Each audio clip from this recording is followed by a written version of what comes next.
So I wanted to jump on and talk about a topic that I had a really good conversation with another chiropractor this week when we were shooting one of our podcasts, and that was the topic of staying properly hydrated.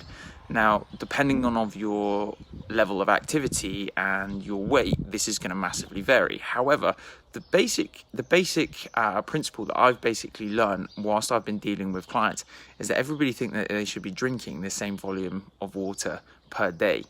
And the reality of it is that if you drive a 5-litre car versus a 1-litre car, one of them is going to use significantly more petrol than the other.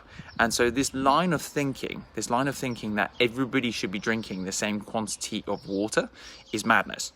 Because there is no way that a 150 kilo person and a 50 kilo person should be drinking the same quantity, in the same sense that a 150 kilo person and a 50 kilo person are going to consume different volumes of calories. They're going to require different levels of intensity on their training.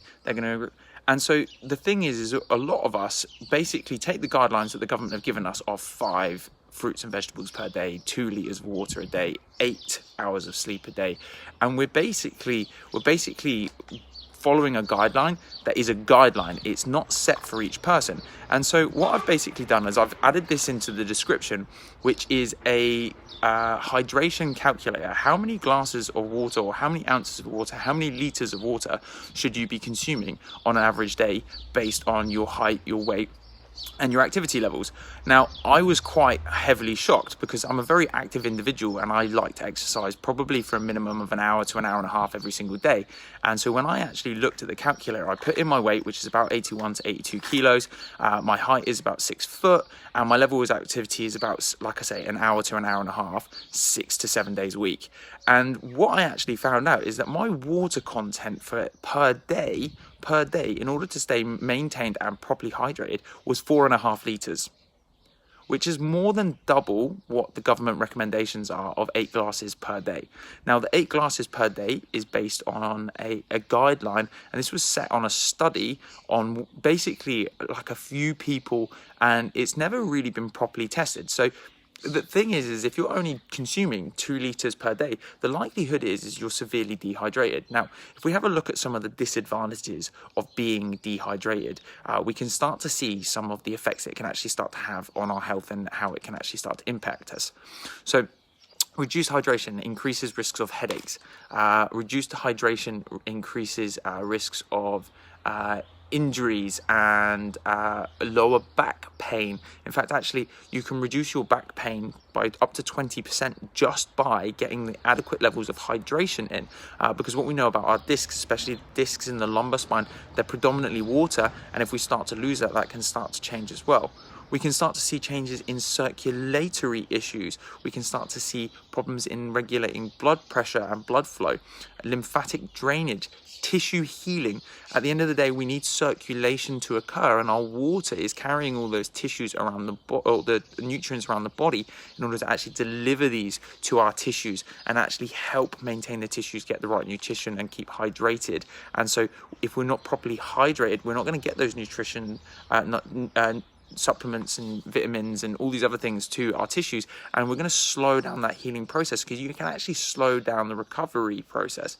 You can start to develop issues with your kidneys and your liver because we get increased levels of toxicity and acidosis.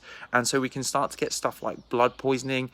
And look, we're going extreme cases, but over a period of time, a low level of toxicity is going to accumulate and have a big impact. And so it really simple. You just do a really simple test. You put in your height and your weight, and you enter in your levels of activity, and the calculator will tell you exactly how much hydration or how much water you should be getting for a day in order to maintain proper hydration. Now, some of the things we also need to understand is if we're not maintaining proper hydration, there's a few things that can actually counteract hydration. So if we're looking at our water consumption, my water consumption should be roughly 4.5 litres per day, based on the calculations done for me. Now, if I drink something, say for example, like coffee or tea or soda, which has got a lot of caffeine in it, that caffeine is actually going to work as a diuretic. Same kind of principle works with alcohol as well. If we consume alcohol, we're all of a sudden going to have a diuretic. And again, we're going to lose more water. So say, for example, we have a cup of coffee, you're probably going to have to drink an additional cup of water for every cup of coffee or cup of tea that you have. So say, for example, with mine is 4.5 litres. If I have a cup of coffee, all of a sudden, I'm probably going to have to nearly drink 5 litres in order to get my balance back up.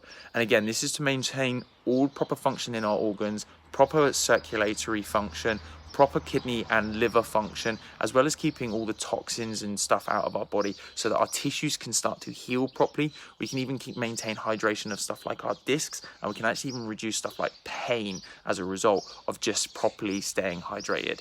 So guys, make sure, especially now that the weather's starting to get better, it's starting to get hotter, that you've got your water bottles. Obviously filtered water is best. Filtered water is best because then we can start to actually start to pull out some of the heavy chemicals and toxins, which actually can start to change the balance of water and actually start to pull things out. So if you drink salt water, you're not going to properly hydrate yourself. So if we just jumped ourselves in the sea and started drinking a load of salt water, that's actually going to cause a dehydrative effect. And actually the same thing can be true with water from the tap if it's very high in lime scale, and that it's like almost works the same way as an isotonic. So it's like the salts will pull the water out of our cells and actually can dehydrate. So where you can, Captain Caveman, thank you very much. Where you can, try and use filtered water, something really simple like a Brita water filter, or nowadays you can even get water bottles that have actually got the filters actually already added into them. Guys, that was all I wanted to talk to you about. Make sure you get your glasses of water in. Like I say, I've added into the description for this video the water calculator, so you can go and have a little look and see how much water you should be drinking. And don't worry, Kerry, at some point I will get this beard shaved off. I'm trying to find out if any of my friends who are barbers will eventually take it off for me. We will see. All right. Guys, take care, enjoy, and have a lovely day. Hopefully the sun will stay out and stay shining for us. And if you need anything, obviously just get in touch. We still have our phone lines open. I love it too. My girlfriend's not particularly pleased with it, so it will need to keep it. I'm thinking about it, but it needs tidying at the sides at least. And my hair definitely needs to go.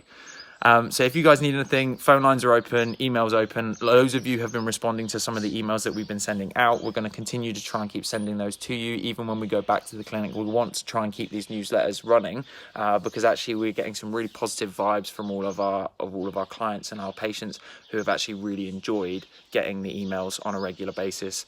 And we're going to try and keep the videos uploaded onto our YouTube channels and just keep giving you guys hints and tips. We're going to have some print newsletters in the clinic so you guys can take even more tips and hints. And we're going to keep trying to put some videos and stuff like recipes up on our YouTube channel. So if you don't already know, our YouTube channel is Complete Health Eastbourne. We have playlists for you to observe what adjustments look like on other patients.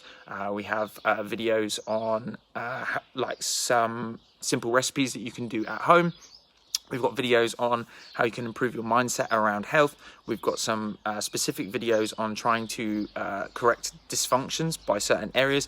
And then we've got a whole host of individual exercises. We've got about 50 individual exercises that you can use to actually start improving on stuff like your posture, your coordination, your balance. Have a good day, guys. See you soon.